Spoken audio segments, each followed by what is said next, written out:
स्वागत है दोस्तों प्राचीन भारत के अगले अध्याय में। इससे पहले की वीडियो में हमने वैदिक सभ्यता और सिंधु घाटी सभ्यता के बारे में जाना था।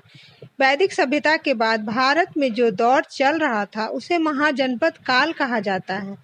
क्या है इस काल की विशेषता और क्या है इस काल से जुड़े पॉइंट, आइए इस पर चर्चा करते हैं। सबसे पहले ये समझते हैं कि उत्तर वैदिक काल में लोहे की खोज ने किस तरह आर्थिक प्रगति को अंजाम दिया।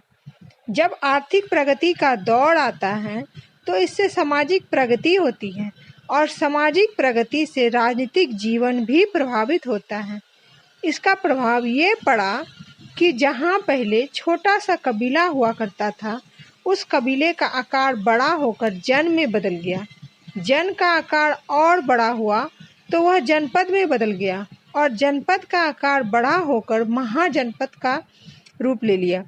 इस प्रकार से हम देख सकते हैं कि कैसे आर्थिक प्रगति ने राजनीतिक प्रगति को जन्म दिया और 6ठी शताब्दी ईसा पूर्व तक आते आते महाजनपद का उदय हुआ। और उस समय धार्मिक क्रांति का भी दौर था। एक तरफ बौद्ध धर्म और एक तरफ जैन धर्म, दो नए धर्मों का उदय हो रहा था।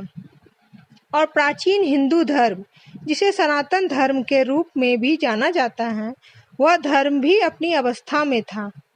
तो इस धार्मिक क्रांति के साथ साथ राजनीतिक क्रांति का यह दौर चल रहा था। और इस महाजनपद की जानकारी हमें इस काल में लिखित बौद्ध एवं जैन ग्रंथों से ही मिलती है। बौद्ध ग्रंथ की पुस्तक अंगुत्तर निकाय और जैन धर्म की पुस्तक भगवती सूत्र, जिनसे हमें 16 महाजनपदों की सूची मिलती है, जिनसे हमें पता चलता है कि भारत में इस वक्त 16 महाजनपद थे। विशेष रूप से बिहार, यूपी, मध्य प्रदेश, राजस्थान के क्षेत्रों में इस महाजनपदों का विस्तार था।